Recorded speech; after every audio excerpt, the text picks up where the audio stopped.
Welcome to online drawing workshop. Hello everyone, my name is Stevan. I'll be your instructor for next 8 weeks intensive basic course. I'll be sharing a lot of basic drawing skill set that I have learned, trained, and earned from many years of experience in animation industry. From basic human anatomy to developing your own style. A variety of areas that you need for character art will be discussed in this workshop. There are many areas that require a great character art. Whether you are a storyboard artist, visual development artist, you're a character designer, you're a game artist, it doesn't matter. They all share to have a great basic foundation of character drawing behind. I hope through many studies of the character drawing in the workshop will strengthen your basic drawing skill set, and I hope this workshop is really beneficial for everyone who wants to be a professional animation artist or game artist and even comic book artist. Before I share a curriculum for next 8 weeks, I'd like to go over a few things that you guys need to know how we're gonna run this workshop together.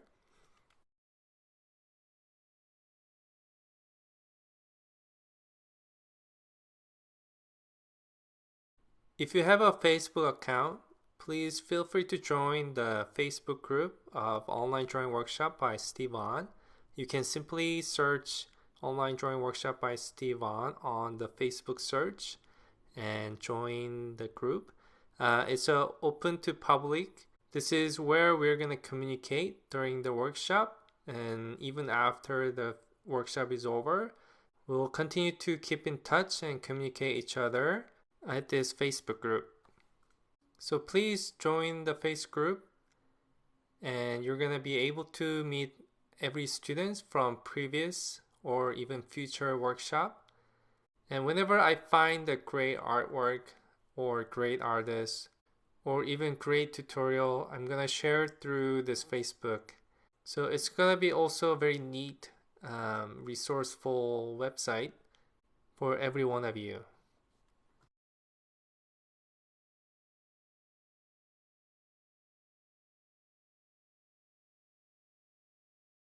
If you're taking a full version of this workshop, there is a Q&A session web meeting. The web meeting service that the class will be using is by gotomeeting.com. It's very simple to use. You can join the web meeting by your desktop computer, tablet, or smartphone. The web meeting link and password will be given to you via your email address before the class begins. You can simply follow the link on your web browser or the app that you download on your mobile, tablet, or phone to join the Q&A session. If you're taking this workshop as an audit version, Q&A session is not available for you.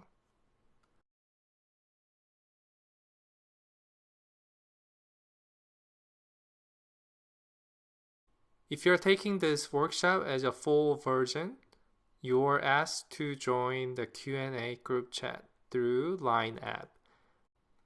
My Line ID is Stevan82. Feel free to search me and send me a message and add me as your friend, and I'll send you an invite to join the Q&A group chat. So this will be our communication hub for next 8 weeks. After you finish watching the lecture videos, if you have any questions during the Q&A session, you're gonna leave questions on this group chat, and I'll be happy to answer. And one etiquette that I'd like to ask every one of you is, other than Q&A session, please do not use this Line Q&A group chat. Many of the students in the workshop are coming from various different time zones. So if you start to make a conversation other than Q&A session, to some students it becomes a noise. So please don't make any unnecessary messages to send out other than Q&A group session for others. If you are taking this workshop as an audit version, Q&A group chat is not available. Q&A group session is not available. But please feel free to add me on the line. I'll be happy to get connected with you.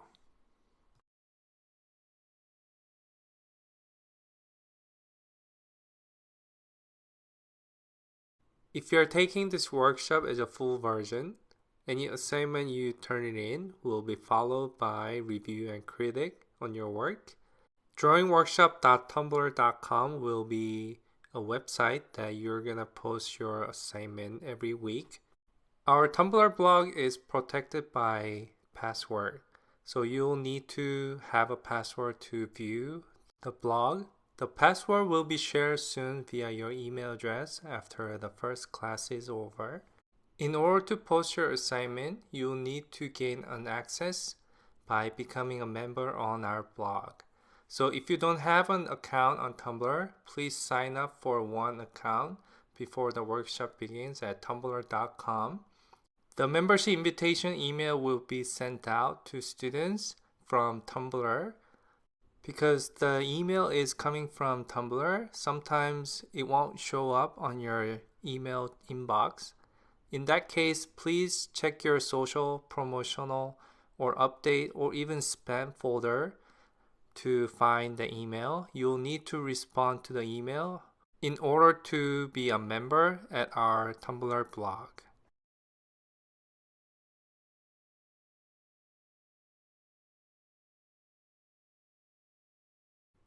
Let me go over how the curriculum is set up for this workshop. There are two big categories. One is techniques, second is creativeness.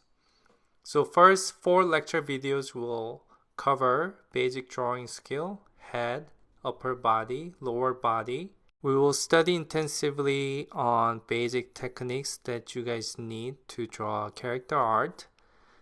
Last 4 lecture videos cover a lot of creative thinking and creative approach to character art, gesture, acting, clothing, style development.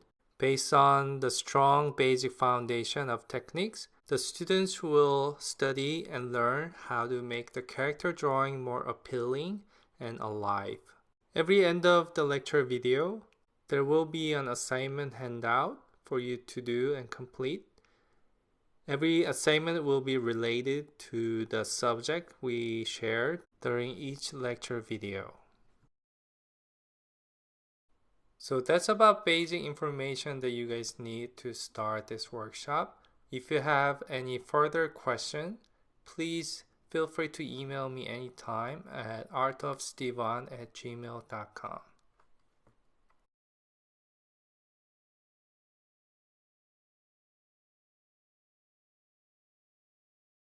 So let me introduce myself. My name is Stevan. I worked in the animation industry about 10 years so far. Many of you know my work from various action shows such as Legend of Korra, Ben 10, Ninja Turtles, or Voltron. I've been working as a storyboard artist most of the time.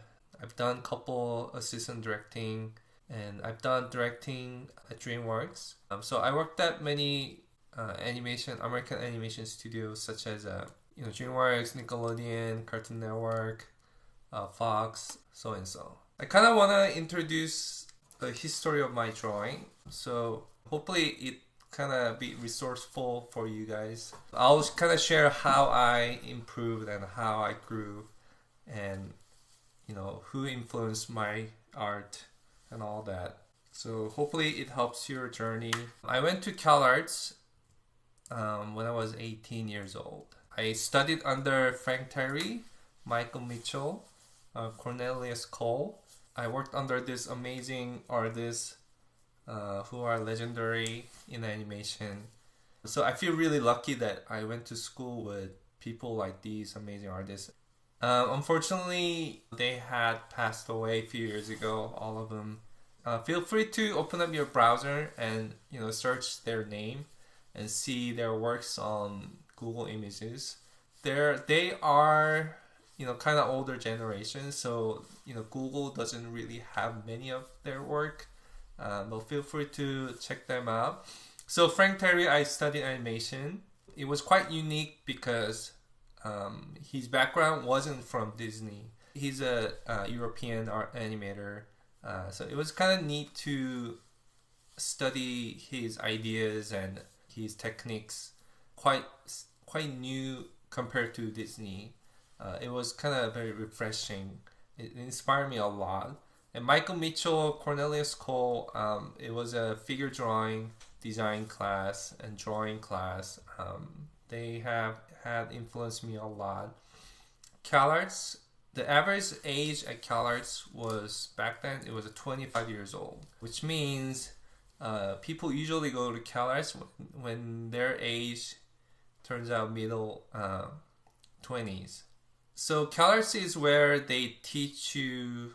It's an art school with dance, music, theater, film school. The animation program I studied was under film school.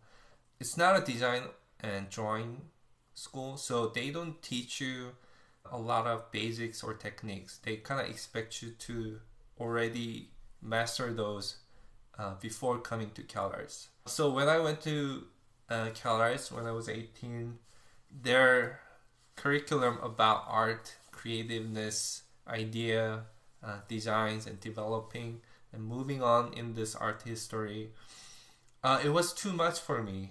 It was my journey to learn art was quite opposite than the others. I skipped all the basics. There was no one teaching me all the basics. It was all the advanced critical thinking about art. So I learned quite opposite way. I learned creative idea and critical thinking about art. First, I kind of skipped all the basics in my drawing, which means I drew very terrible back then. After CalArts, I think my drawing improvement kind of stopped after CalArts, and I kind of had a couple years of downtime, unemployment, and I started working at many cartoon and sitcom shows. I feel my drawing wasn't improving as much as I don't feel like my drawing was improving a lot. I was working at Cleveland show back then. I was drawing, sketches outside at the cafe, but unconsciously I drew my human drawing, and I drew a hand with the 4 fingers because Cleveland had the 4 fingers. At that moment, I was kind of surprised myself that my drawing is not improving at all. I think my drawing start to improve and start to make a change when I start working at action shows. So I worked with Seung-Yeon Oh on Generator Rex. He taught me a lot of stuff. It was fortunate that he was a layout artist on big, projects from South Korea. He worked on, Macross 7, I believe, in Japan. So he was a very skillful, experienced artist who taught me a lot of things. And Jay Kim, I worked with him on Ben 10. He kind of inspired me and introduced me a lot of Japanese filmmaking and animation making techniques and the art. So it was really inspiring. I feel like The Legend of Korra was the biggest turning point in my drawing life. It was such a boot camp. Ryu Ki-han, Joaquim Dos Santos, Lauren Montgomery, these 3 are amazing artists. Their art has influenced my art so much. So you can see that, feel free to look up their work on Google as I share these. Type in name, search their work on images. You can see Ryu and Joaquin Lauren, their style kind of influenced my style. You can see my work is very similar to their lines. So I want to give credit to them and huge appreciation to them, these artists. So Voltron was fun. They're the showrunners on Voltrons. Because I grew up in South Korea, there were a lot of Japanese imported animation shows. I think I'm the that luckiest generation who, as a kid, who got to watch Miyazaki's all TV series like Sherlock Holmes and Future Boy Conan. Um, I'm that generation in 80s in South Korea. In 90s, all the Gainax work really inspired my heart and passion. Like director Hideaki Anno. Today, definitely, I'm sure everyone know Yu Yoshinari, Sushio, Imaishi, Iwasaki. Everyone on this here list, they had influenced me a lot. So I had a very strong affection to Japanese anime style. I think I'm gonna share more in the future how the difference between Asians' perspective on animation and Americans' perspective on animation art. So I think because I'm Korean, because I'm Asian, Japanese anime had more relate. I was able to be more related to it. I'll share more detail in the future. It's very important to know why they are in different style. Just like in history, in art history, how Asian art was completely different than European art. So I'm sure a lot of you are taking this journey as becoming a creator artist. So hopefully the how I grew kind of tells you some advice in some way.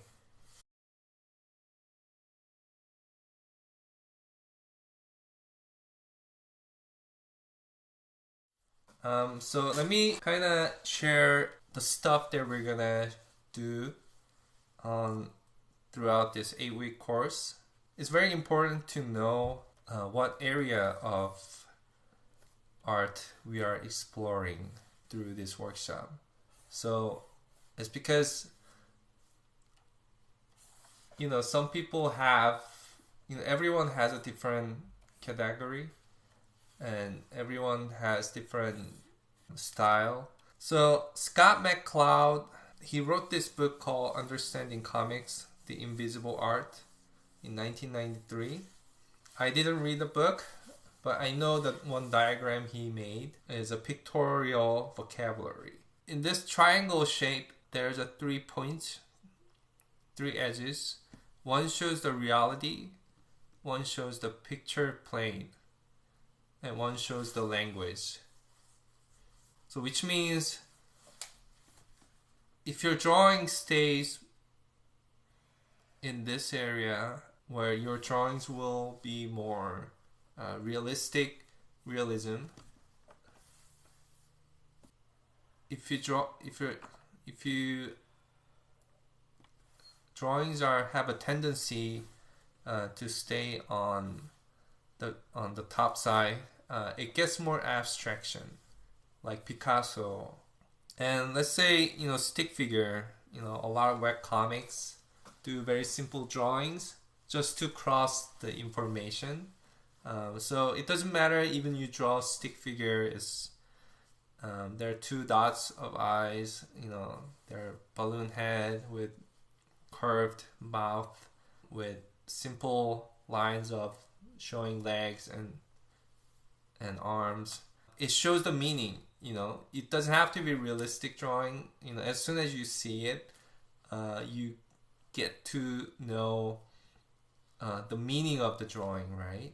So usually artists kind of explore the area within this triangle. Usually many artists begin their drawing journey from here. They study figure drawing, they study basic drawings and all that, and try to move on to something. As they move on, here it gets more, you're leaving away from realism. So as an animator, we have a tendency to go this way, right? All the cartoon shows, Powerpuff Girls or SpongeBob, those cartoon shows are very simple shapes of art, right? So let's talk about like DC comic or Marvel or even game industry. A lot of them are still staying, in this zone where you kind of keep everything very figurative, very realistic, right? So I kind of want to introduce. So this class, we're not gonna it's not a figure drawing class. We are not studying realism through this class, or this is not a character design class.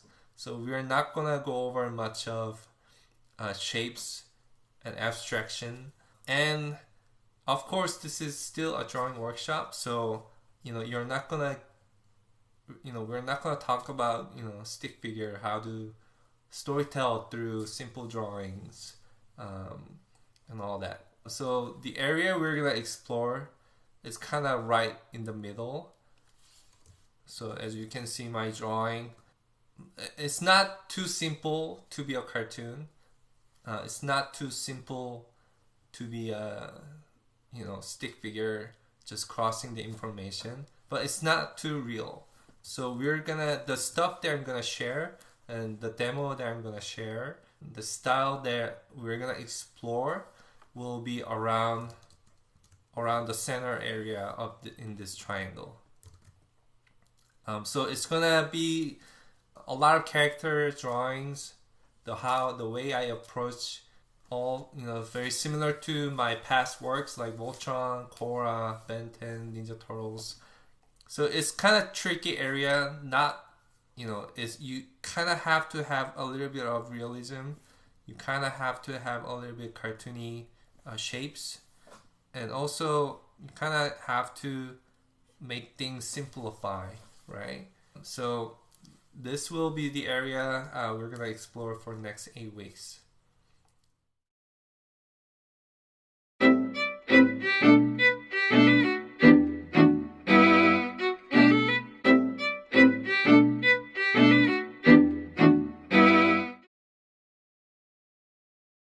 So I heard this story about the soccer coach.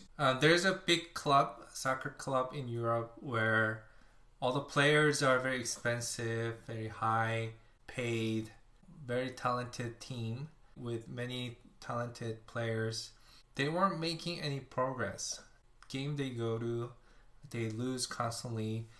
They were losing a mentality to know how to win the game.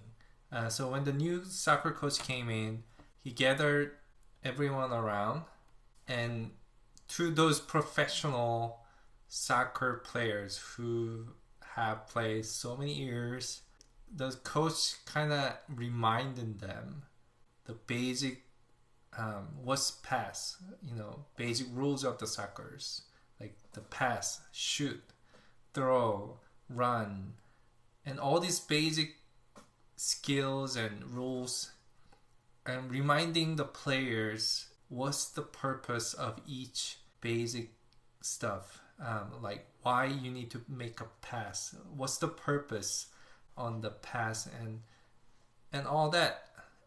And I've heard the story that the team was getting back to winning the games after that.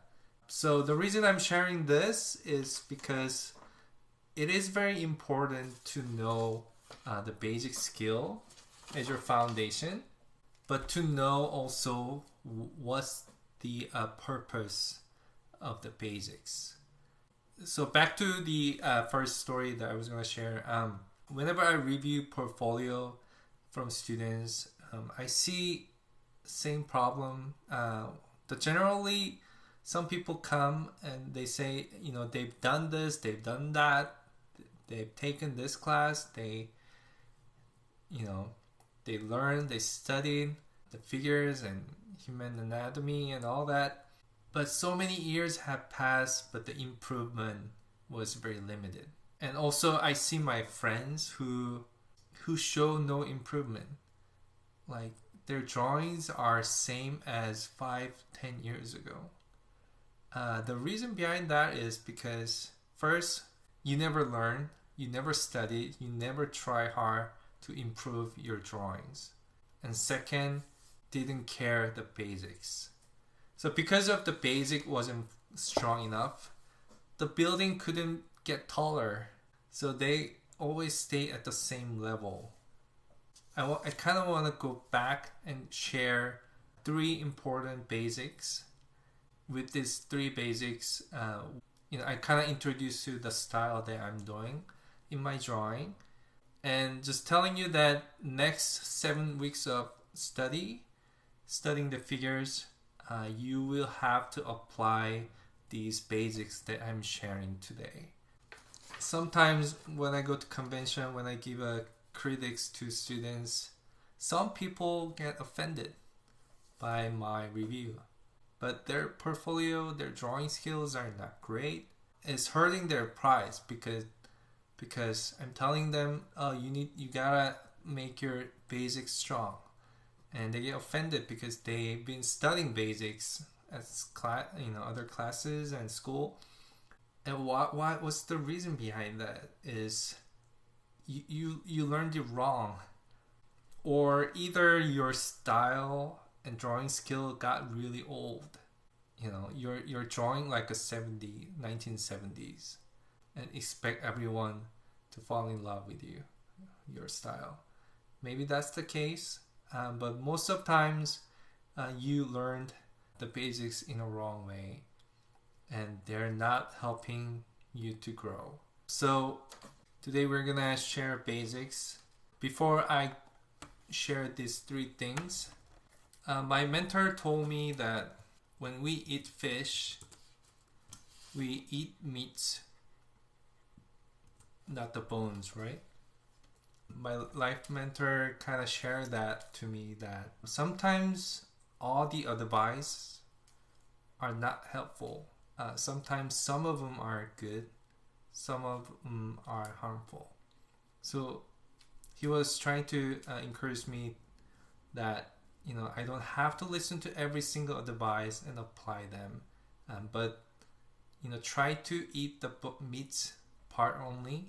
So try to take only good advices that helps you to grow, but give up the bone part. So when throughout this workshop, you're gonna listen to my lectures. Some of them will be technical issues. Some of them will be coming from the style perspective. It's some of the advice I suggest you will coming from my style rather than techniques. So sometimes styles are not rules, so which means you don't have to follow it. So whatever I share with you in this workshop, please remember this fish meat bones.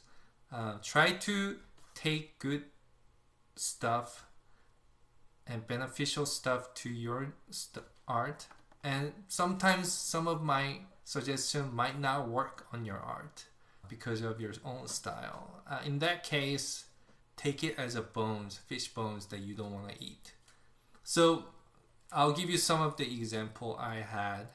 When I was learning 2D animation back in the days, Disney, DreamWorks, they were the hottest, kind of pioneer. I mean, still they are very popular art style. So, for example, back then in 90s, everyone animated characters' hands with like 3rd and 4th finger kind of connected together. They were animating. I'll just draw here. So if there's a first finger, they drew 2nd and 3rd connected when they were animating. And we were worshipping this technique.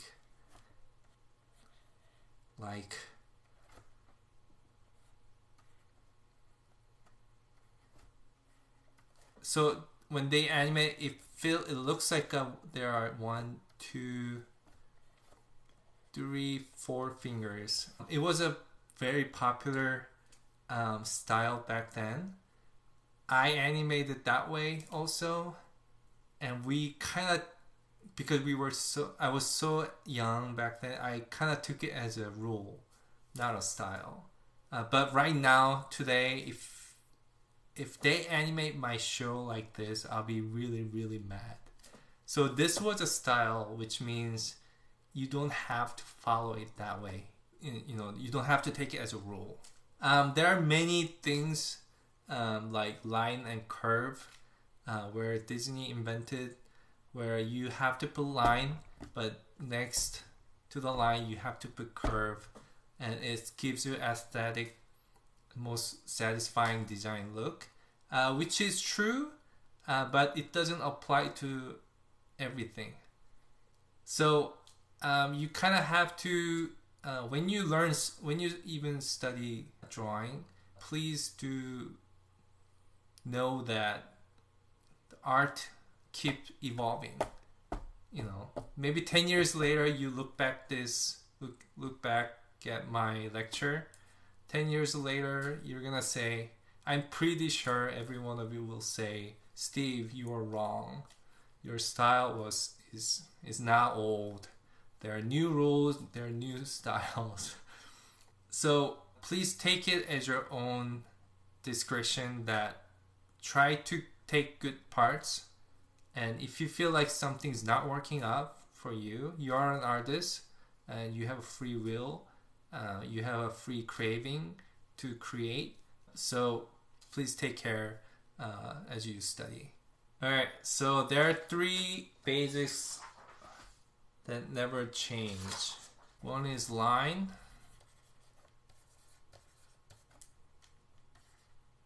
Second is shape.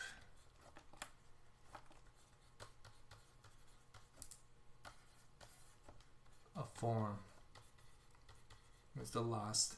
So these are 3 basics. These are what makes the difference between pros and amateurs. I have a pianist friend who plays a really good piano. She plays at USC. She told me one day that story that the pianists know that they know how to tell who's the professional and who's amateur just by looking at simple first how they lay their finger on the piano. Just looking at that, they don't have to listen the whole song. Just one note, how they play the one note, they can tell whether the person is a professional or amateur. So even in art, it's kind of very similar. We can apply. I can take a look at your line and shape and form. I can tell whether you are a professional or not. So these 3 are very crucial elements in basic drawings that makes the difference. So which means if you're a beginner or amateur, you must always master these three elements on your art. Okay, so we're gonna go over one by one, and I'll share how I think of each element. What are the general ideas that artists share on each one?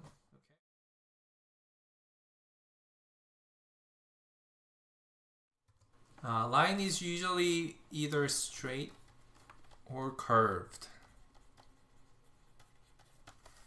right?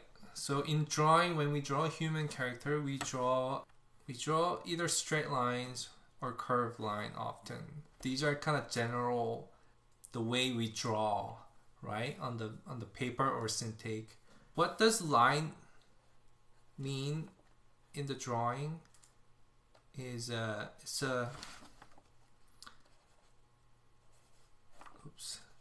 an identifiable path. It often defines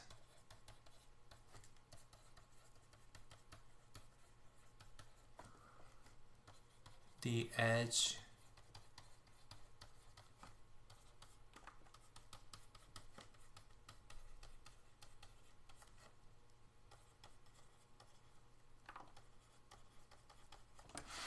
So its identifiable path often defines the edge of a form or an object. So if you draw a stick figure, we can tell what the object is. The stick figure, the person, we can define by simple line, collection of lines, we identify the objects. And usually when we draw an object, we try to draw an outline of the object, right? So that's kind of simple purpose of line. Okay, but line has a more feature than just giving an information of an object. So it could be concrete, which means it could be very specific. It shows very specific thing or objects or form that the viewer can identify. It could be very concrete, yet it could be very abstractive.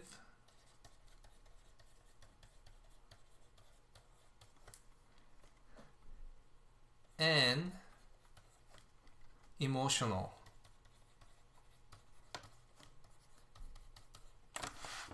What it means is it's a simple line, but that line can create abstraction and emotion, like sentimental, fear, love, peace. It's not just simple line. By collecting all these lines together, we can create something more than what it looks. Which means line hold many meanings.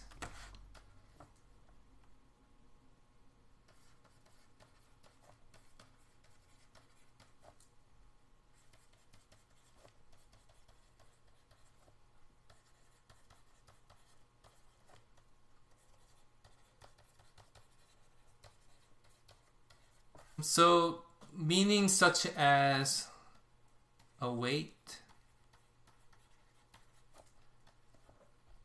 strength,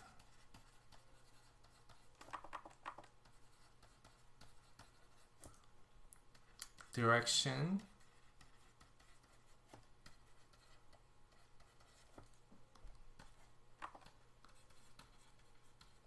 depth,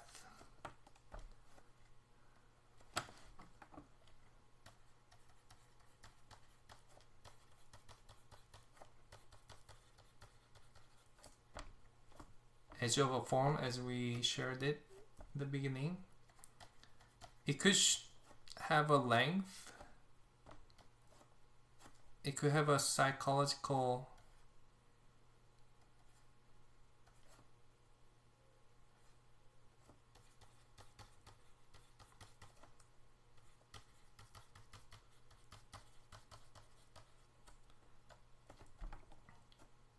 it separates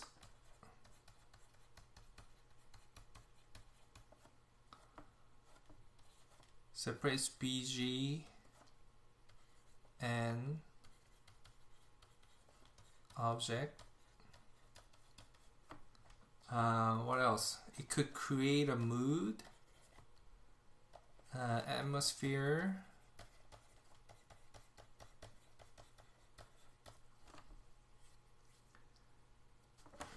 so probably some more, many more.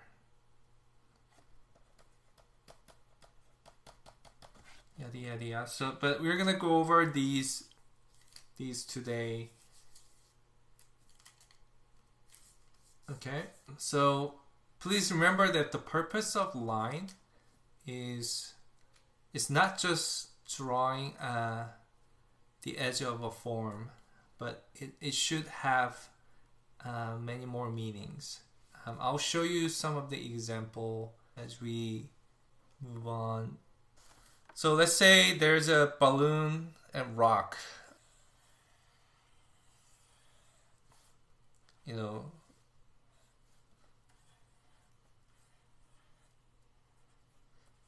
if I draw a balloon, very light line quality,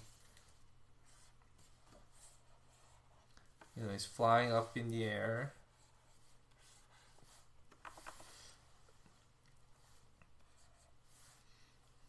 And what if I draw a thick line?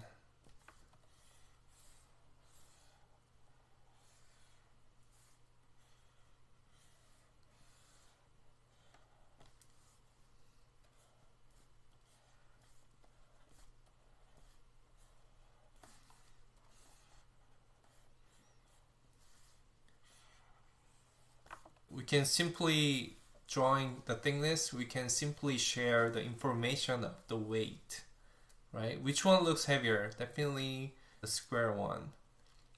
Maybe the square one is also a balloon.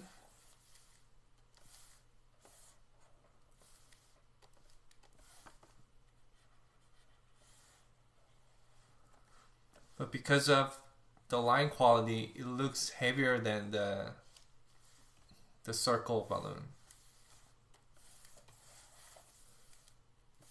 They're such a good friend.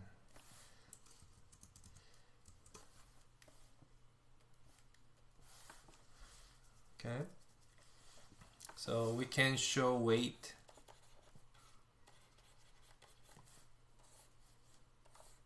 by line. So if you look at this drawing, the darker lines creates the objects feel like it's closer to the camera, right? But soft lines feels like the objects are far away, even though they are all on the same 2D surface.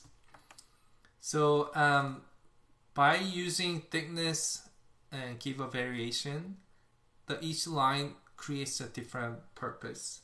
Each line is thickness, and each quality of line creates a different effects on your drawing.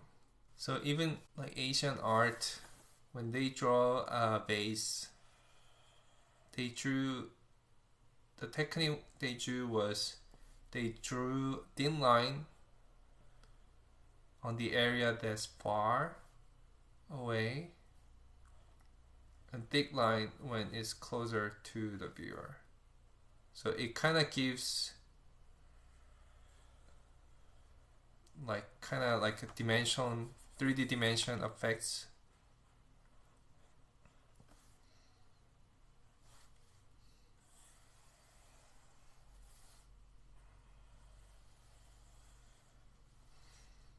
So let's say even there's a decoration, they used thick line to draw a closer area.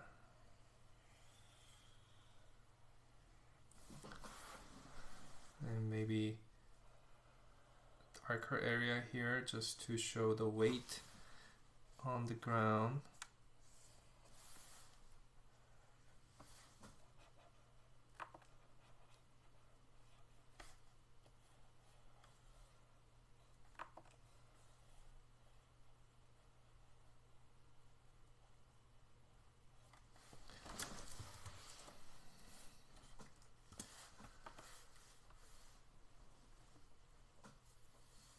And let me show you another example.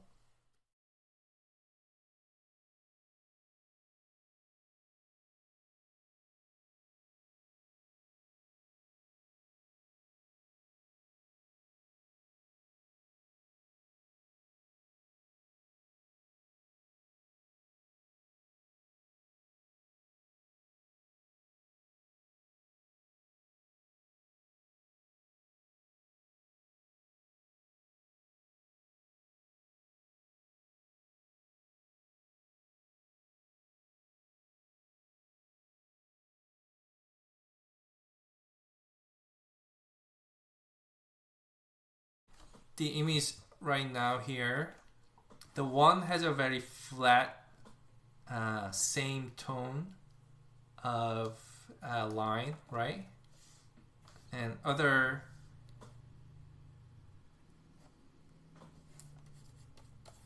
and drawing B has the variety of tones and values applied.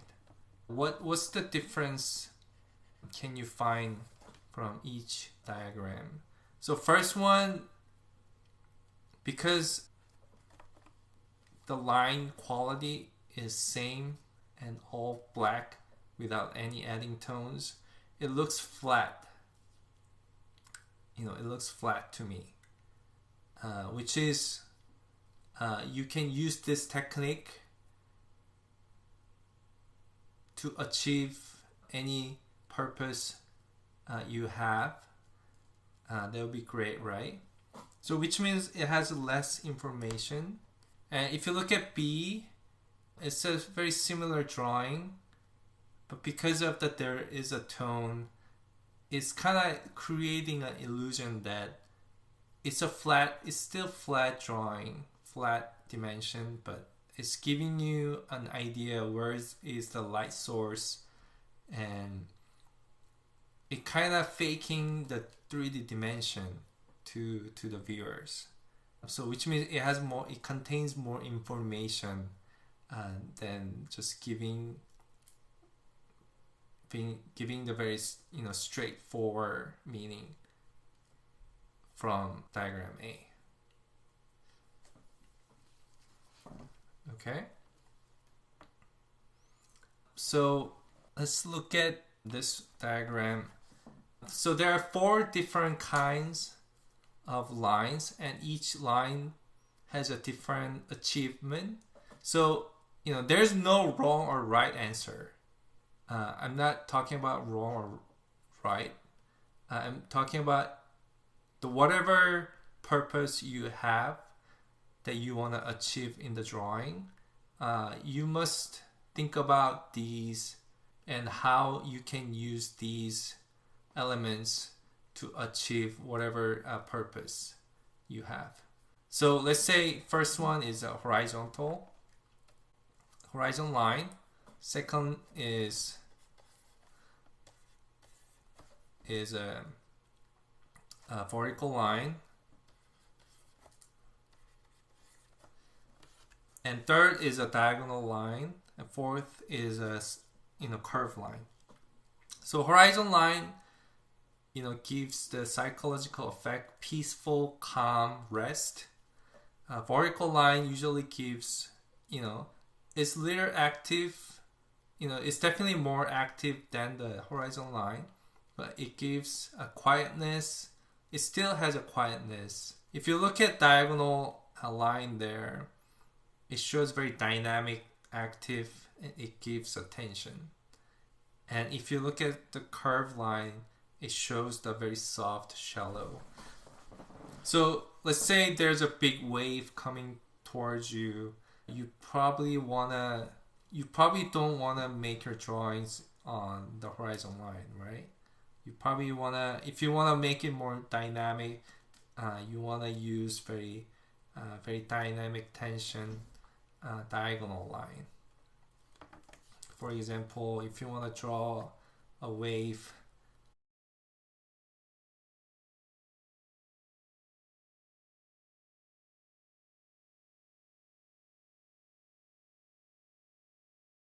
so this is a very simple drawing.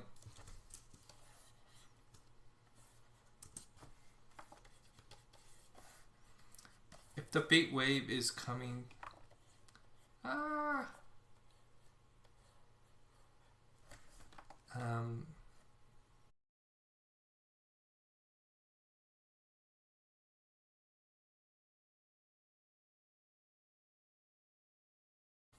using a line more diagonally will create more tension on your drawing. This is very simple demo, but think about, please remember that every line serves some kind of effects, and it always brings a result to your drawings.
So let's look at this simple drawing I did.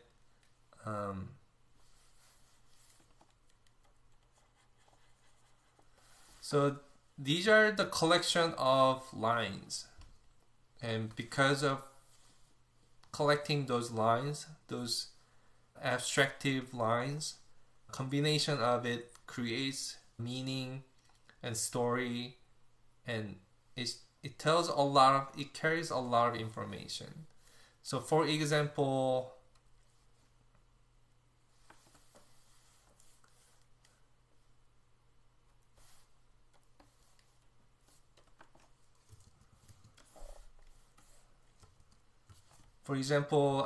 these hairs is two curves, right? One, two curves.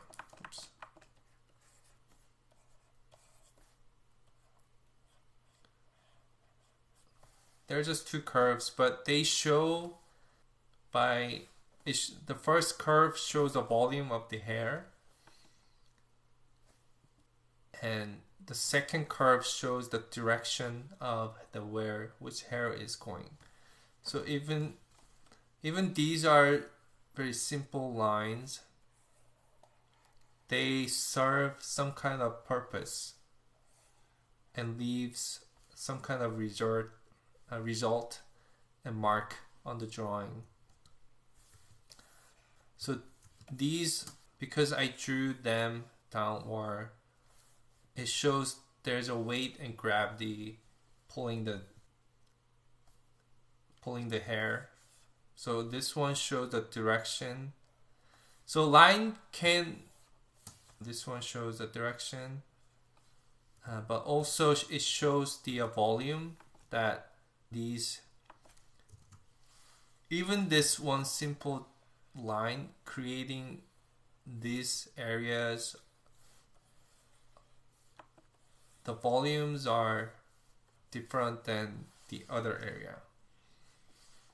And so this one line here carries, it carries a multiple meaning. Okay, so let's look at this hand and arm. What does this line serve? It shows,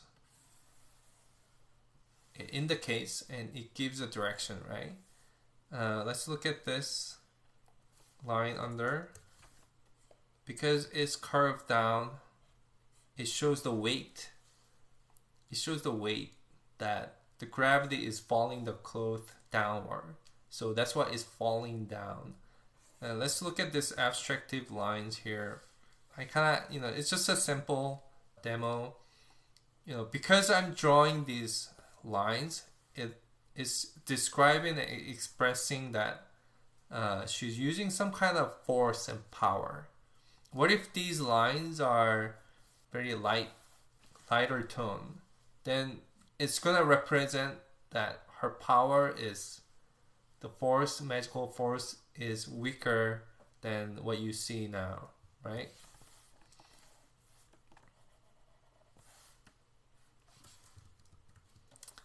Let's look at the dress, skirt. It shows some kind of active lines here. It shows the direction and volume of the dress. So this one shows what's happening to her dress. It's wind blown. So each line serves different purpose and leaves a mark on your result, on your drawing, the result on your drawing. I kind of want to show you guys some samples of how lines were treated differently in many masters' artwork in history. Let's look at Rembrandt sketches. You can see a lot of cross-hatching, and you can see his lines were trying to create a form, shade, light source, and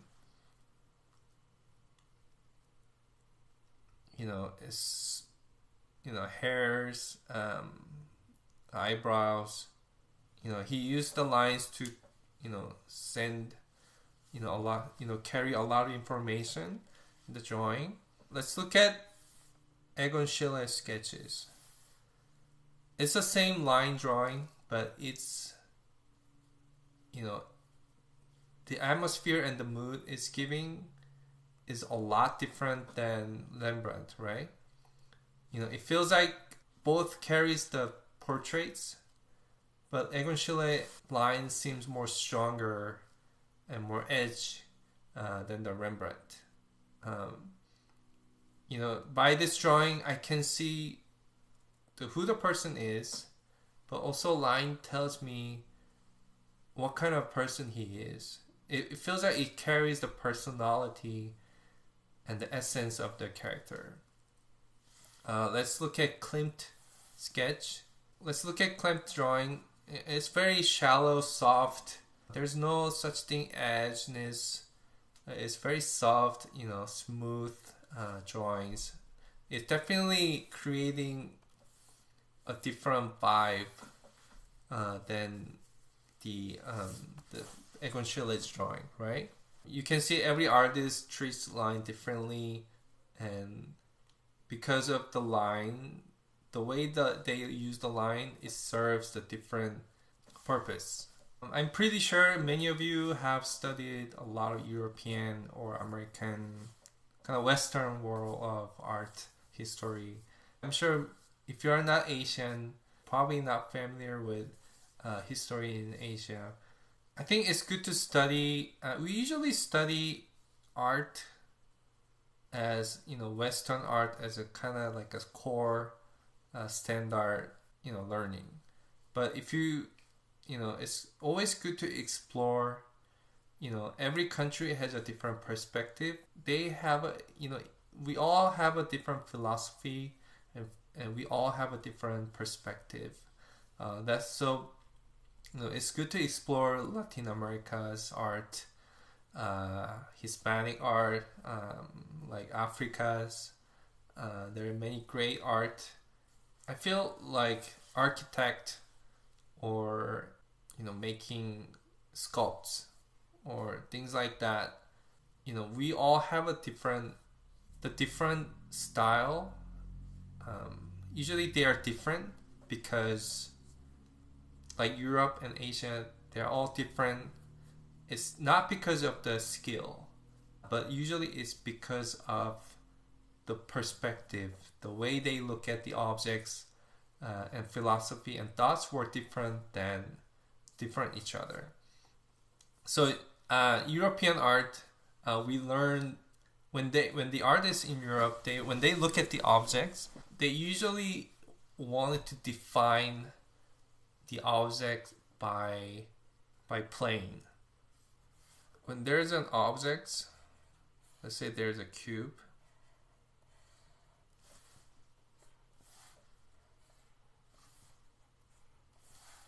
When European artists saw an object, they wanted to define the objects by the plane.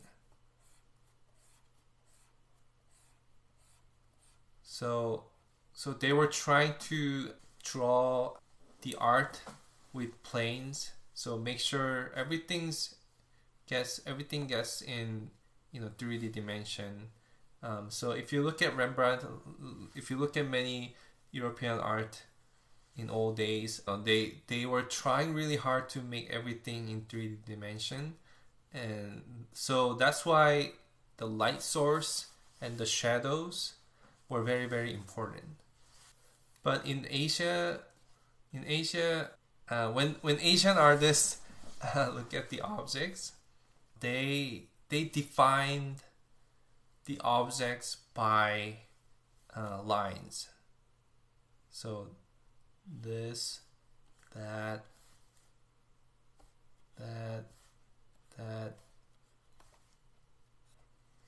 Asian artists didn't value planes as much as Europe did. So in Asian art, there was a tendency that they do not carry any light source or shadows. The reason they put their perspective was different. Asian artists wanted to draw the essence of the object. Meanwhile, European artists drew the way it looks in 3D dimension. If you look at this portrait of a man, they wanted to draw who the person is, not how he looks alike. So if you look at Rembrandt's drawings, he left many portraits, right? But they all look different person. Asian artists thought they all look different person because the light source changes and the shadow changes. It wasn't important to Asian art. Asian art wanted to draw who the person is and the essence of it, essence of the objects. So they wanted to carry a lot of meaning into one simple lines. They had to carry a lot of meaning, and it was kind of inspiring as an artist and especially as an animator to know this. The philosophy behind Asian art was they looked at the line as an essence. So it was more than just being identifiable path, or just more than just being the edge of the form. Just like I say, line carries a lot of it could carry a lot of abstraction and emotion. The Asian artists thought the line carries the essence. And as an animator, it's very important and very inspiring because we deal with line works a lot. When we draw, it's all about lines. So it's very important because we are working on with breathable, living characters. We are not just drawing how the character looks alike. We are drawing who the character is. I think it's very inspiring point to know. If you want to know more about what it means that line carries the essence, there's a very good movie called Chihwaseon. It's a Korean movie about this biography of a very famous artist back in old days. It's a very interesting movie. It shows how his drawing progressed. You can see, you don't have to study art history in Asia, but this film will kind of give you the idea what it means that line is an essence. So here, let me suggest you, I want to make some kind of suggestions to you guys. When you practice line drawings, do not draw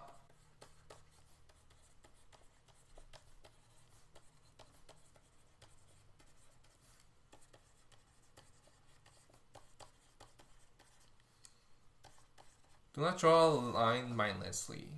So a lot of beginners kind of draw on the paper, but they don't know why they drew that line. They don't know the purpose of the line. Every line has a purpose, and it creates some kind of effects in the drawing. So which means you have to be very thoughtful when you draw a line. And don't draw, especially if you are beginner to semi-pro, don't draw fast.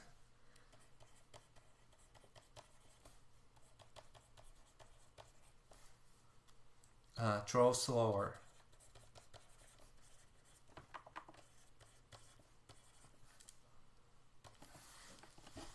So there are people who read the entire book in like 5 minutes. Have you guys ever heard about that? Like there are people who can read like 300 pages of book in 5 minutes. Yeah, speed reading. It's actually possible. Let me tell you about it. So when we read a book, generally ordinary person like me, we read a book, we catch a vocabulary one at a time. So we are processing one word at a time in our brain. But if you practice that, if you practice to process multiple words at the same time in your brain, which is possible. It takes a practice, it takes time. So all those speed readers, they practiced. So they look at the words in a sentence. So they process like few sentences at the same time in their brain. I think that tells us a lot. In the beginning, in your brain, you don't have much of knowledge library about drawing. So it takes a time. You cannot draw fast. Usually, if you draw slower, it works better. And the reason I'm suggesting, if you're a beginner in drawing, the reason I suggest to draw slower, I want you to draw as you are thinking through. Don't draw a line before you made a decision in your brain. So usually to beginners, I ask you, I think the gesture drawing and the figure drawing, they are completely different area. I suggest beginners to draw from figure drawing first. So which means long pose first. So I don't expect artists to draw shorthand, quick drawings good when they cannot even draw how to draw the long pose. Like, I don't recommend people go out and draw people if you are beginners, because you don't even know how to draw perfect when the figure is just steady still through for long hours. You need to know how to draw a long pose first, then move on to short. So if you have a knowledge from long pose, it's gonna come out quick when you draw a quicker pose. And this is just my suggestion. This is what I make suggestion to artists. It's not a rule, so you don't have to follow.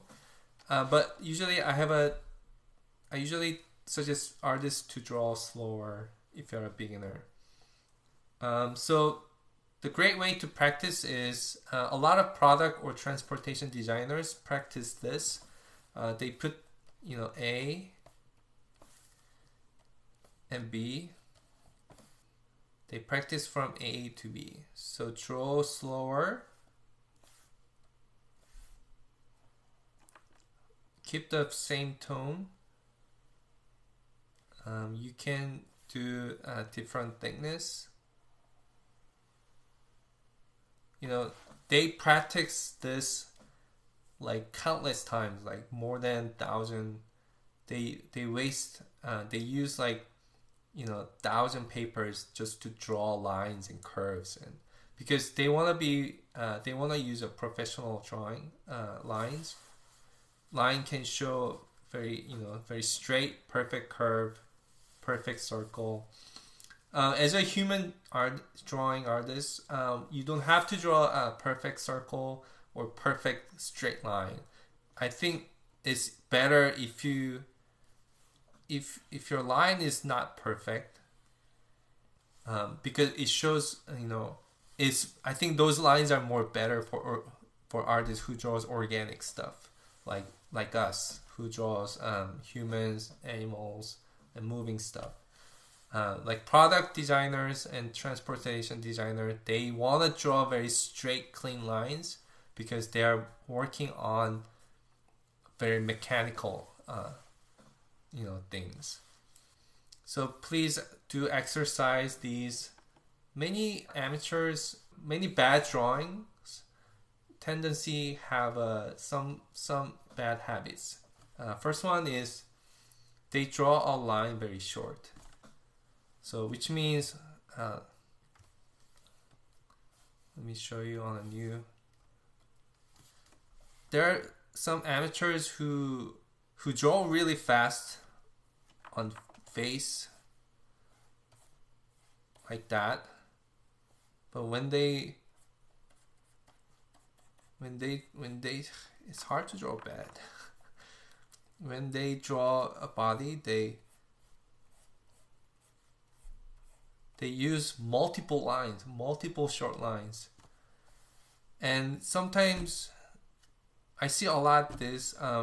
They use this circle and cross in the center, and when they draw, it has nothing to do with that. that structure they put in the beginning. So sometimes some people draw these circle as a bad habit, like there's no meaning to it, and people draw like have a tendency to draw like a usual short line. So please do not do that, which means if you're a beginner, try to practice that. Don't take out the tip of your pencil out of the paper. So try to draw more longer lines. If you are having this issue with drawing short lines always, try to draw a longer line.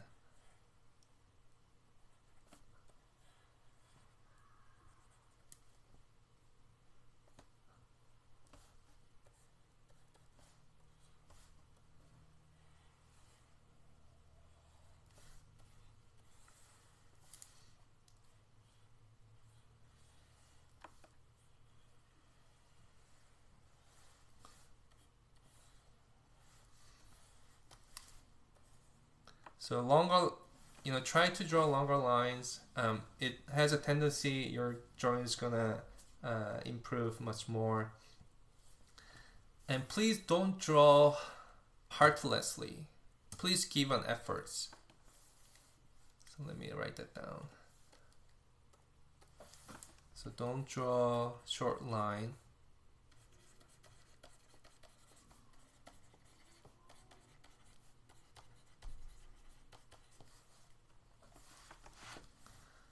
Give efforts on drawing each line.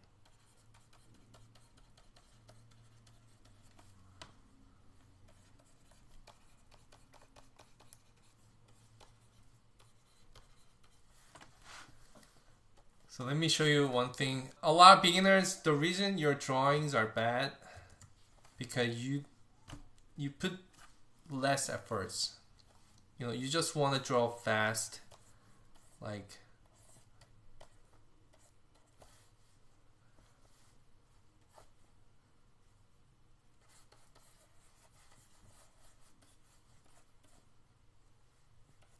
I don't know.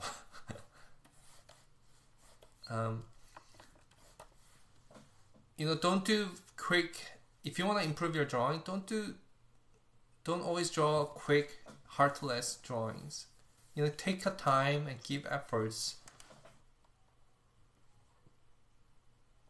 It's okay to draw slow. I draw slow.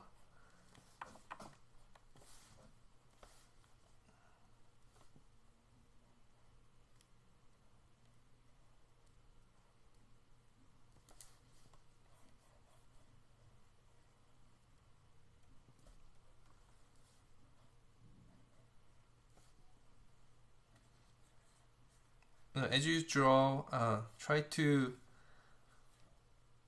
think about how you want to put down the line to serve what kind of purpose.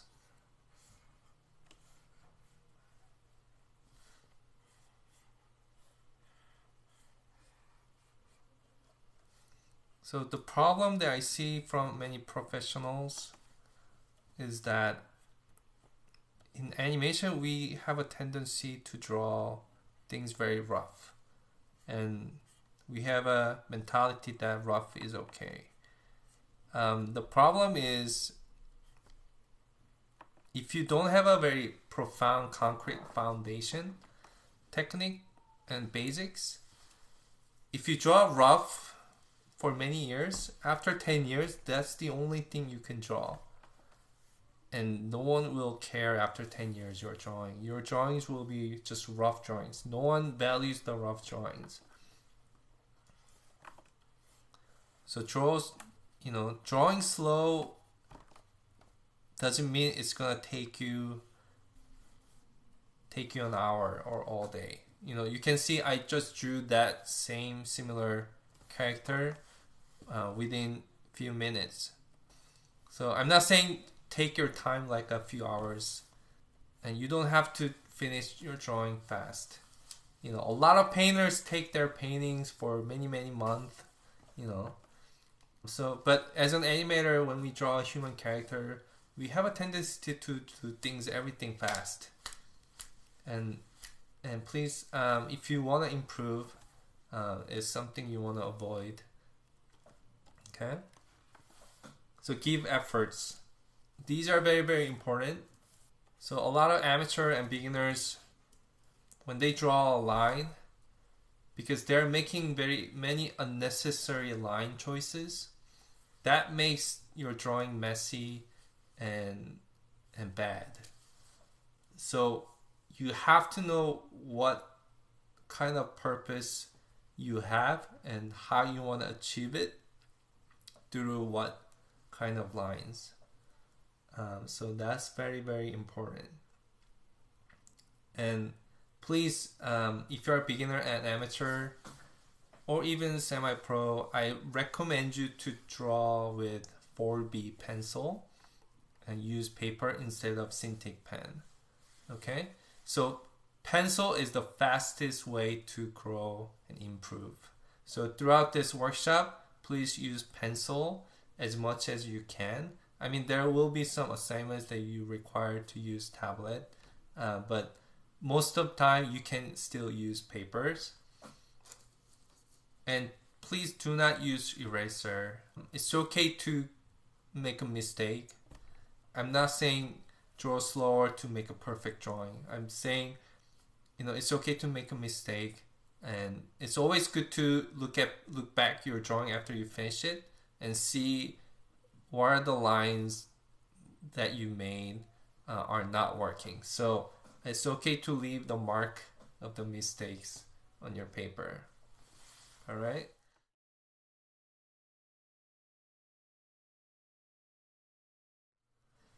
So let's move on to shape. I'm not gonna go over shape a lot in this drawing workshop because shape is very important in animation. The shape is very important in animation. Usually it's deal with many design class. So if you ever have taken any character design class or prop design or BG design class, you have heard this lesson a lot. The circle usually means friendly, soft, likable, harmless. Square means usually strength, stability, comfort. Triangle means aggressive, danger, harmful. Each shape gives very different psychological effects to your drawing. So for example, I drew these simple characters. You can see like the first drawing, many curved lines, many roundish, gives kind of friendly gesture to the viewer. If you look at the second square, cube looking, rectangular looking face, it looks very bold, stubborn, steadiness. He looks like he's not gonna move. He's very strong about his decision and all that. So for the last, if you look at this triangular shape person, you can see he looks kind of, because he has so many edges and points, he looks kind of villain. So in animation, a lot of villains have kind of very triangular shape. So this is very stereotype design lesson we usually learn. But when we deal with more complex story, complicated characters in the movie and story, you kind of have to do more complex shape designs than this, and you kind of have to use this stereotype to avoid, because audience knows kind of stereotypical the way. I think good example that they used is in Toy Story 3, the villain was a Huggy Bear. His design was a round, kind of rectangular, kind of square, but very round, huggy very huggable, snuggy bear. They use that design to kind of flip the story, right? So he happened to be a villain and not a good guy. If you look at Pixar Up story, the Carl, main character, the old man, he doesn't want to give up his house. So he's very stubborn and bold about his decision. So his general shape looked like a square and rectangle. And if you look at the dog named Dog, he's very cuddly, round design. But if you look at the villain dog named Alpha, he has a very pointy, triangular shape of body, triangular shape of nose, triangular shape of ears. So the shapes do matter. They give a great difference in the drawing. Okay, so the reason we use shapes is because it's not just to give an interesting idea, but as a human, gesture artist like us, we could use it to give more psychological effects. So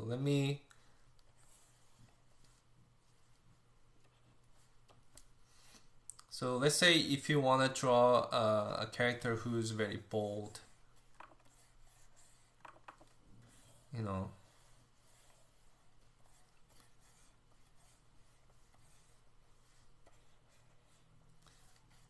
you want to use very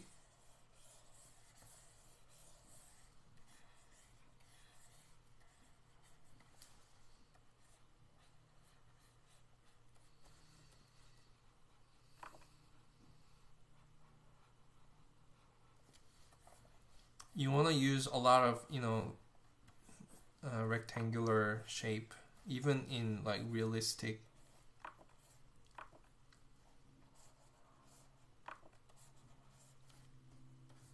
human drawings.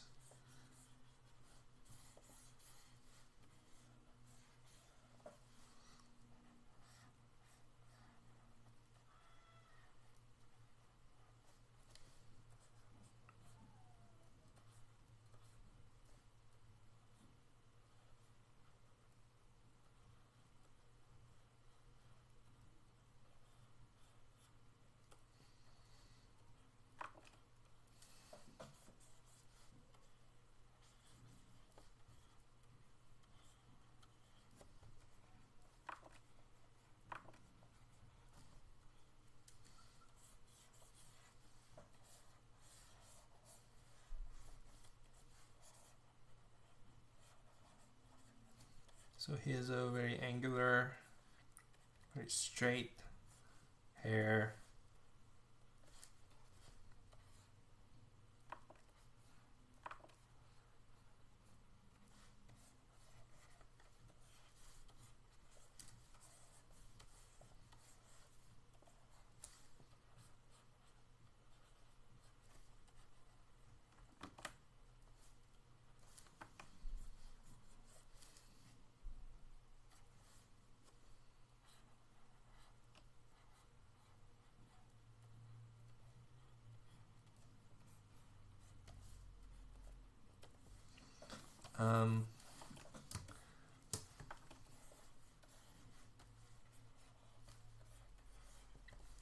If you want to draw a more cuddly, soft character,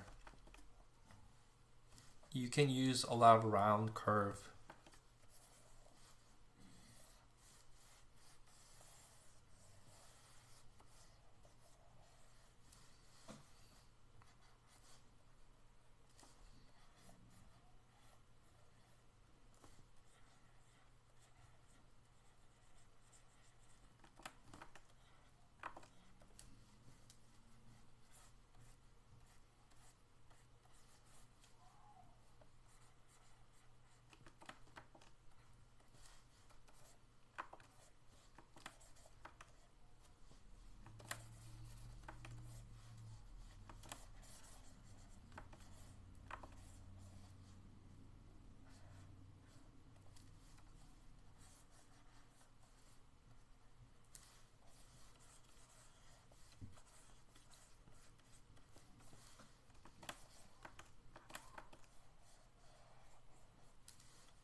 You can use a lot of curve.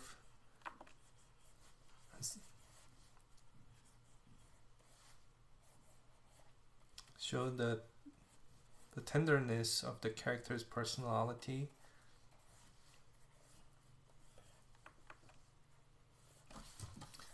If you want to do like more edge, like a bad boy type,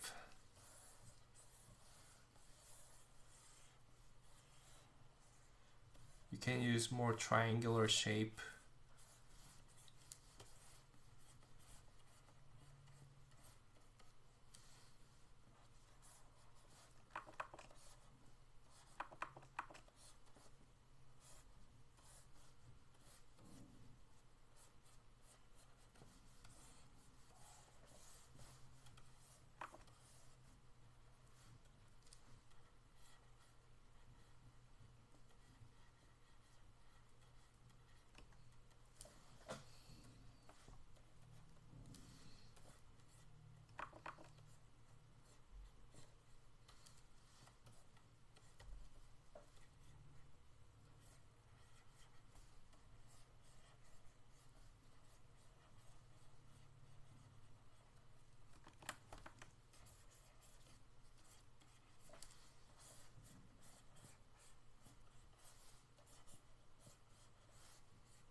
So you can see, I mean, this is just quick.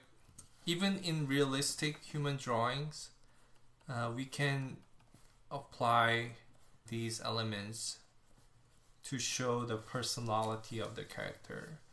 And one thing I want to suggest you guys is a lot of beginners, their mistake is, it's kind of related to line 2. They have a tendency not to complete the shape. Please, during the workshop, please try to give more efforts, even drawing a simple line to create a shape. Complete the shapes. So whenever I see many portfolios,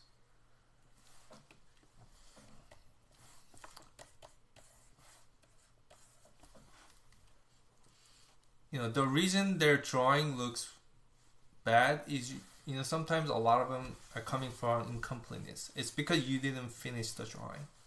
You just stopped in the middle and you just turn it in. It's always good to finish your shape.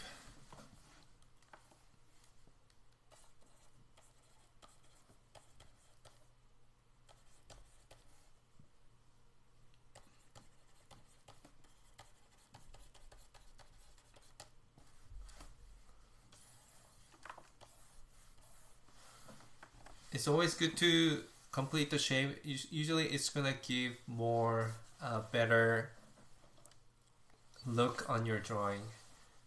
Okay, any question regarding shape? Because this is not a design class, we're not gonna go over much about designing the shapes throughout this workshop. We're gonna more talk about your line work and next form and volume. I mean, of course, there are times you don't finish completing the shapes, but as a reviewer of your drawing and your portfolio, whenever I see these, I mean, this is kind of simple, sample diagram, but when it comes to human drawing, there are times your drawing looks incomplete, which means it gives me a feeling you didn't put much efforts on it. But there are times, it depends on the purpose. I mean, the art is so broad. So think of it, this one is also, it's just my suggestion for the beginners. But I'm sure there are times, sometimes I don't complete the shape, but I can't really think of the purpose behind it at the moment. But I'm sure there will be a purpose where you don't want to finish the drawing or even the shape.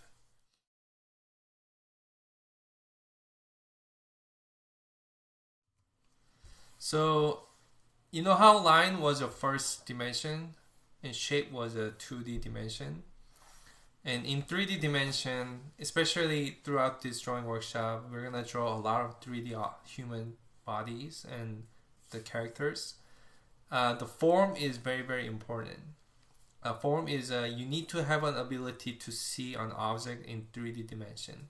So if you look at the simple diagrams I have here, the form has a depth. Sometimes it carries a perspective. Especially as a character animator, character artist, we have to know how these 3D objects are moving. Every animator requires to have an ability to turn around the objects and the humans. So you must know how to draw form in 3D shape.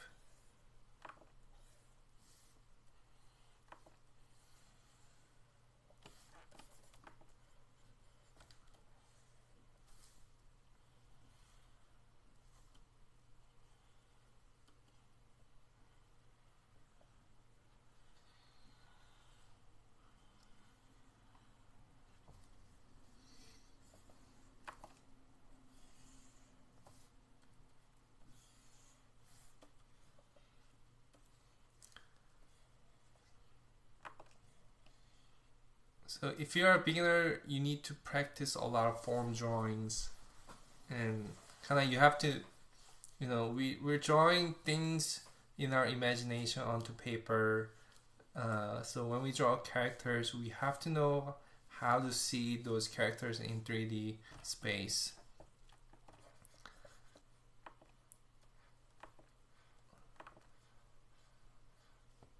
Okay. So then the question is, line carries a lot of meanings. It could be an essence, and it should represent more than just drawing an outline of the objects. And even the shape carries the psychological effects. It tells something. It gives a very interesting, aesthetic, pleasing, satisfaction for the viewer. What does form do?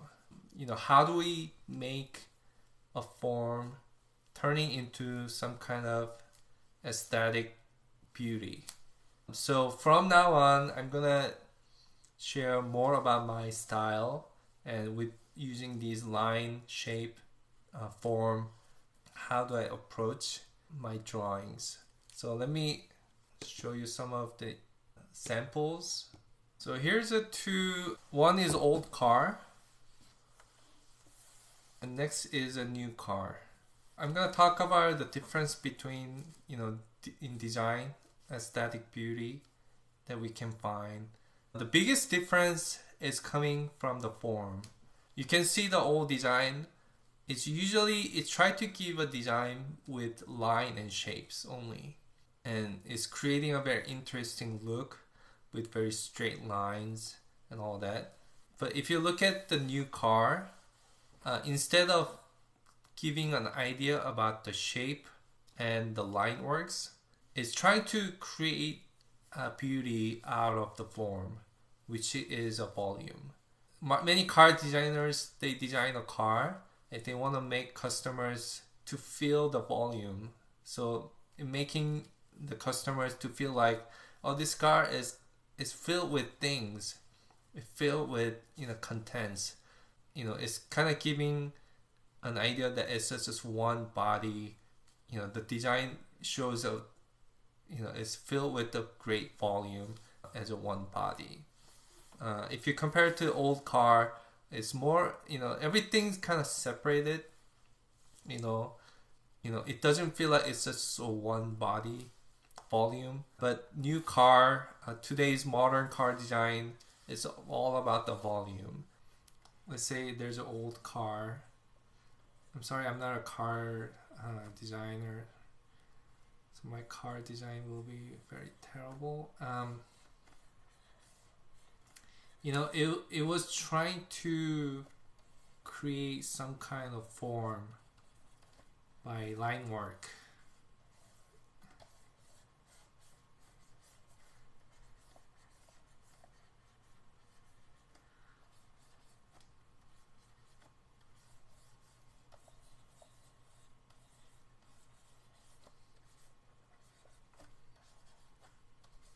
And if you look at like old Mustang car, which is classic car, which is still nice looking, but you can see, it was trying to create, some lines. So lines were very definable back in old days in old car.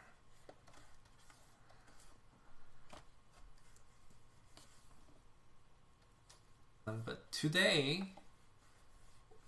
if old car was all about line and simple form, so which means today car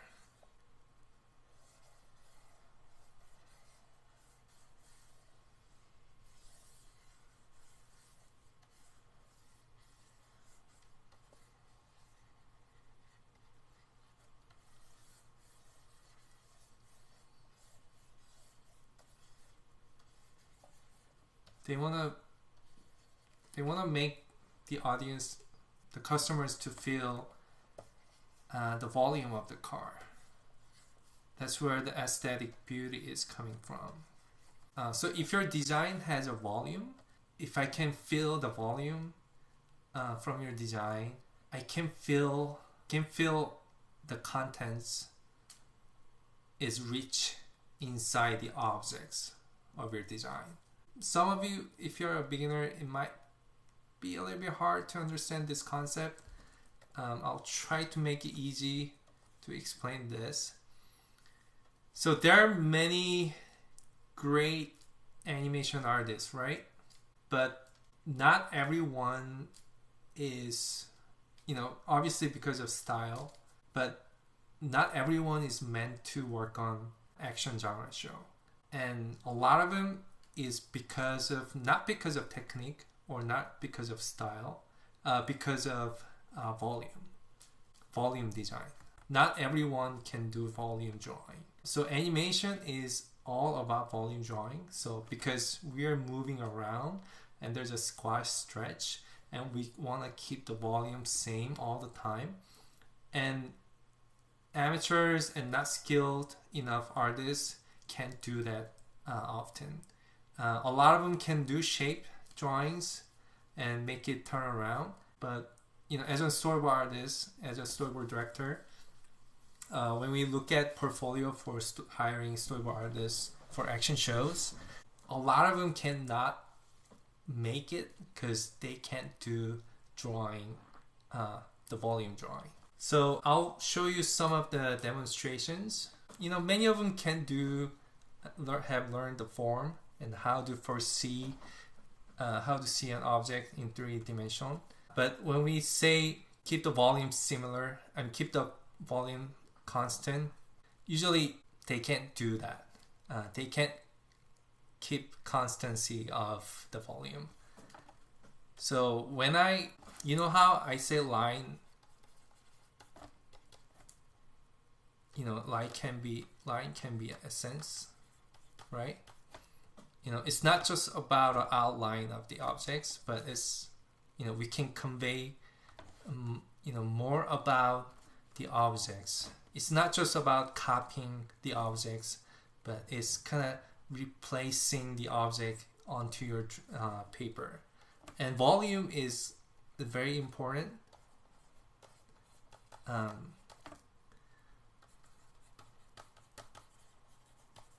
I consider this really high value when I do drawing.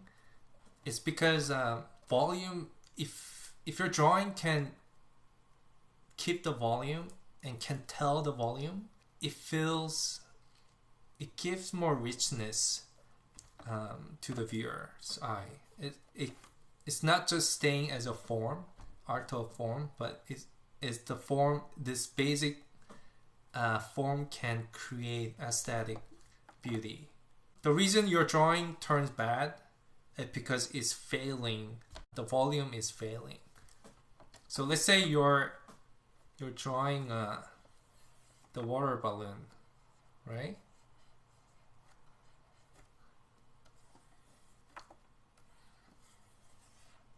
And you want to express with your line, you want to express, you're not just drawing the outline of the object, you want to express there's a water inside, right? That's, if you can't achieve that, you have succeeded.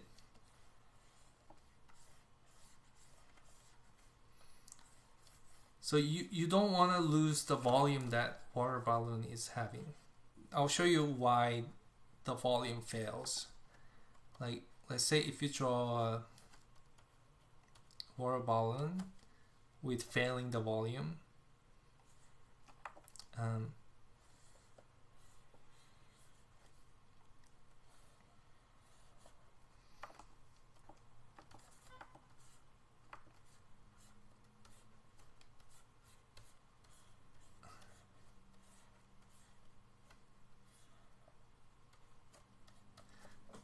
so your line works are not expressing the volume. It's actually bothering the volume. So in this case, which one do you guys feel the water balloon has the water, and you feel the volume of the water balloon? This one, right? This one is failing the volume. And I mean, I'm sharing very easy, simple water balloon demo, but when it comes to the character, your character, if your character is losing a volume on your arm and legs, it makes that's what makes your drawing very amateur. So good artists know how to keep, especially character artists, if you want to be a great, you have to know how to draw a volume on your drawing. So when I draw a line, I try to hold the volume and hold what's inside the figure. So even I fail form, or even I make a funky shape, as long as I keep the volume, it doesn't hurt your drawings. And it works really great especially for action adventure show, storyboard, and even characters. And a lot of Asian art animators are used to this. So that's why when we give very design-oriented, shape-oriented animated show to Asia, there's not a good way, it's not used to them. So that's why it's hard for them to create a good show. So it's something to think about. I'll do a couple character drawings, what it means to draw a volume.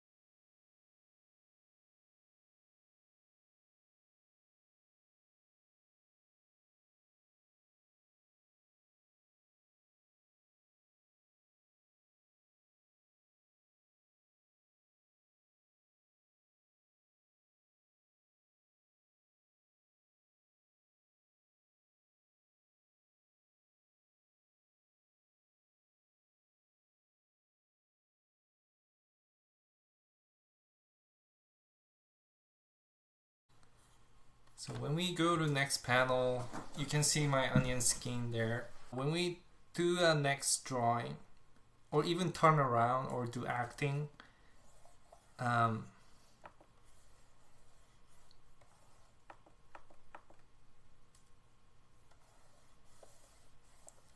even is we learn how to, in American animation, we generally learn by changing the shape, and through that we express volume, keeping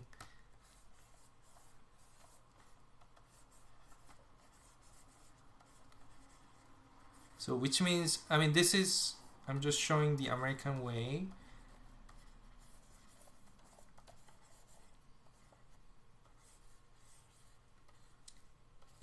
Even in American or Japanese anime, it doesn't matter. You don't want to lose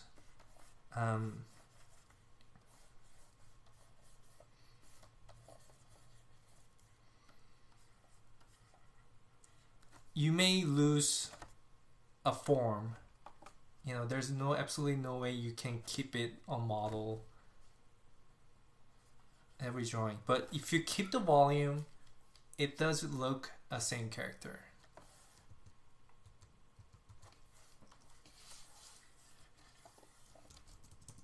So it's very important to even the change of form and shape, it's very important to keep the form. Okay, let me show you the Japanese animation. The way we approach volume is a little bit different than the way American animation approaches. I think it's because a lot of Japanese anime has a very realistic, figurative design than the cartoon, which is very exaggerated, shape changes. So it's a different approach. When we animate in Asian style, animators care the center line. So when you draw a form and volume, I use center line a lot. The center line that goes right center of the character. So let's say we kind of make the center line as a standard to create a form and volume. So let's say there's a character's face. I draw a center line.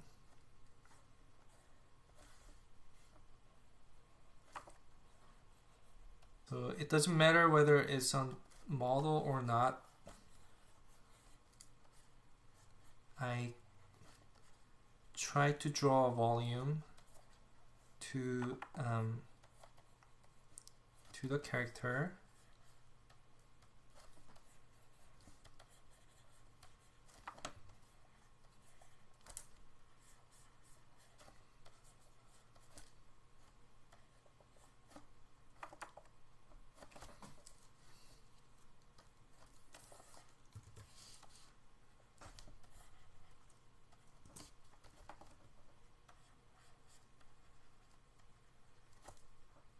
And when we draw a figure's body,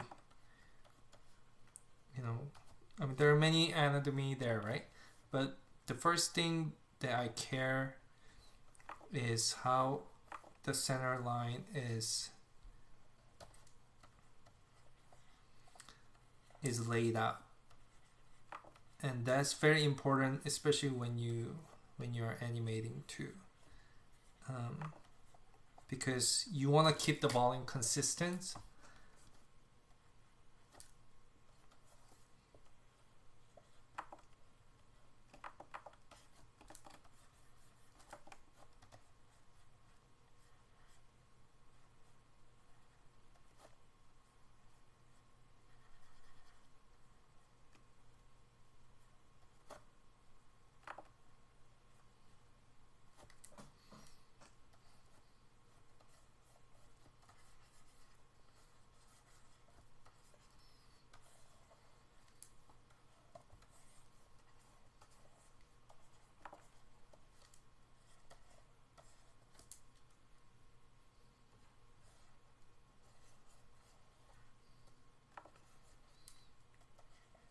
So when I draw a body, I try not to draw form or outline, but try to you know what's the character's volume is.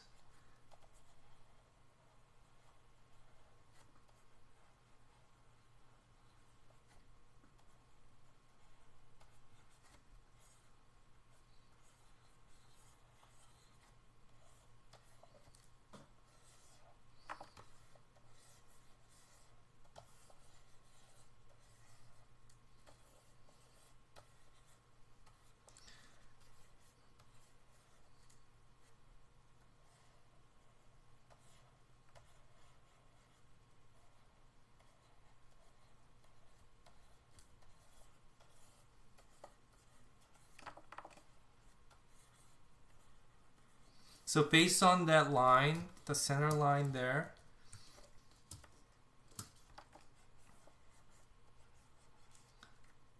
I try to keep the volume based on that.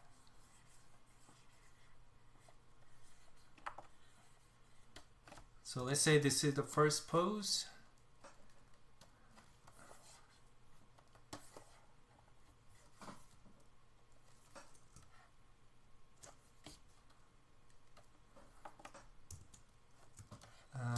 I move a center line here. And see how I keep the volume, and even I don't trace it, I don't draw over that layer. I can keep somewhat similar, keep the model. So let's say the character has turned.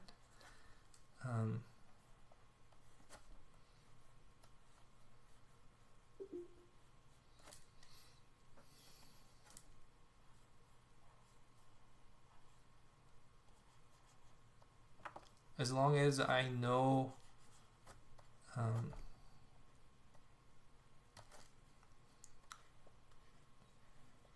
how to keep the volume, the drawing won't be ruined or look like it's falling apart. That's the biggest part of when I look at amateur action storyboard artists. The first drawing is great. They know how to draw one drawing. But when I tell them to continue that drawing with other gesture and acting, characters start to fall apart. That drawing start to fall apart. It's because they're not used to how to keep the volume safe.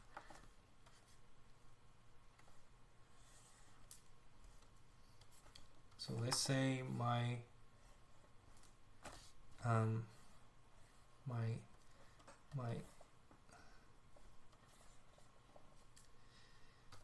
center line is there. As long as I have that,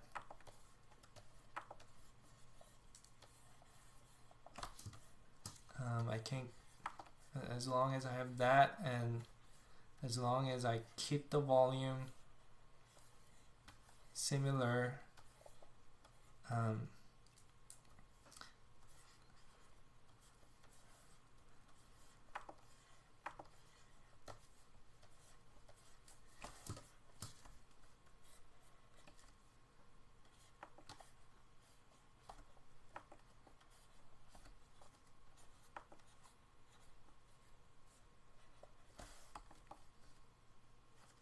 so I think the head,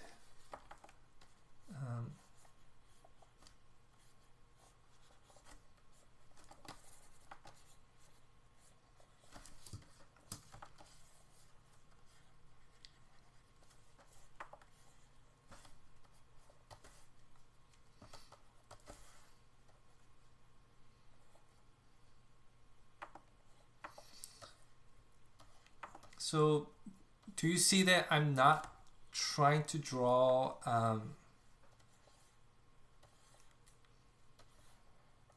a form, if you too much stick to the form, your drawing looks very cylinder, dummy, mannequin looking.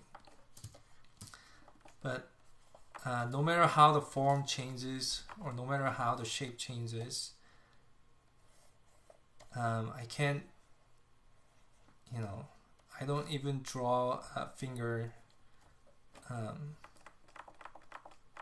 on model, but all I do is I keep the volume same.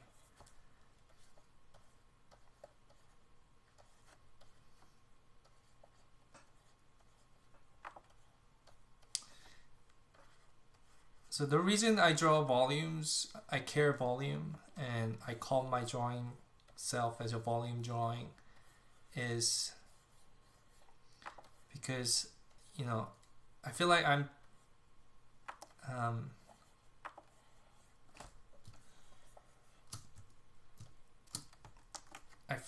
try to feel that I'm drawing the essence of the characters, what's inside of the characters, not just a look of the character. So as long as you keep the volume, even they both look a different model, people will understand very easily, kind of, can understand it as the same character. Okay, so this technique, this style, is what everyone do at Legend of Korra, all these action shows. So I try not to, I'm not a designer, and I'm a terrible at character designs. I have absolutely no interest in designing things. I just like drawings. And as long as you know how to draw volumes, any character designer's design can apply. So that's the beauty of it. And just like I said, when you draw a line, I feel like I'm keep repeating the same words. You're not just drawing out lines. Your line must convey the essence of the objects. And it might very abstract words, but try to purpose that from now on during this course of workshop.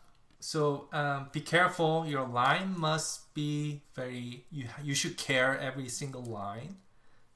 Don't draw fast. Take it slow. Don't do mindless drawing. Don't do mindless lines. Every line must serve the purpose, and you have to know the reason why you drew that line. And every single time, the reason you can't draw well, and you don't know where your drawing is going. So, and second, keep the shape complete. Do not draw short lines. Do whatever shapes.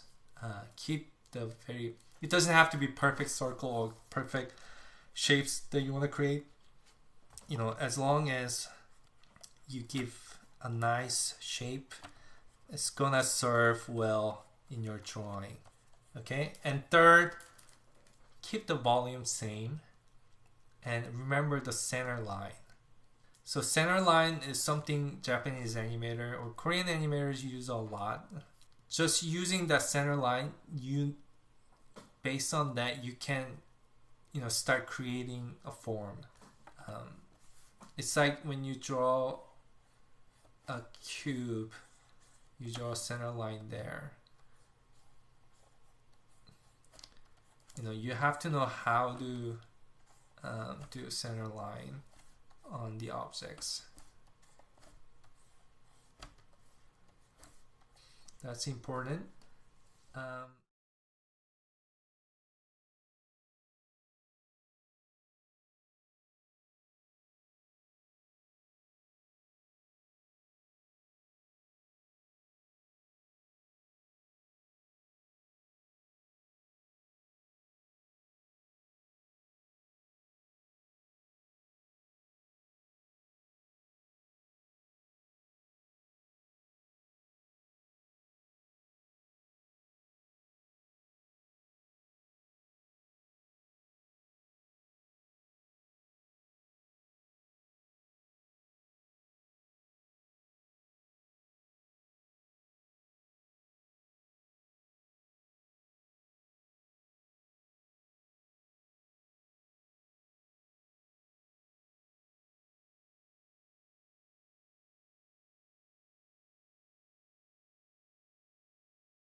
So first assignment is I'm gonna give you a SketchUp file and a lot of screenshots, and there are very random objects like this one.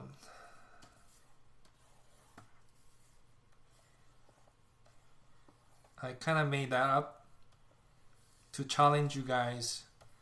So what you're gonna do is you're gonna make these objects turn around in form, and do not lose your volume, do not lose a shape, and make your line best lines. A very simple task, but it's very hard. Like some of the objects are very hard to draw and turn around. So you kind of have, I want you guys to grow ability to see things in 3D shape, and please keep things I share in this lecture. Keep the lines best lines, shapes do not incomplete it, and please keep the volume when you turn it around. So don't do like top view, profile view, which are very easy. Make it 3/4 view, down shot, up shot, to make a turnaround. So at least you need four for each objects. I'll give you all the instruction how to download SketchUp and all the YouTube video that you can use SketchUp to turn around the objects. And just in case, I'll give you all the screenshots of turnaround, so you can, if you don't want to use SketchUp, you can use the image as well. So there are some simple shapes, there are some hard objects. So the achievement is you must keep the volume, make your volume alive, so it feels like you can draw essence, not just simple flat design. Okay, so maybe you can draw this angle, and next you can turn around this angle, maybe you can turn around that angle, and it's all about how you can sharpening your ability to know the objects in 3D dimension and how to draw them in a constant way. So it might be, if you are semi-pro and professional, if you feel this is a little bit kind of cheesy homework, you are welcome to skip it. But if you're beginners, please take this assignment very seriously. Okay? If you can't even draw this trailer, how are you gonna draw a character, which is more complex form?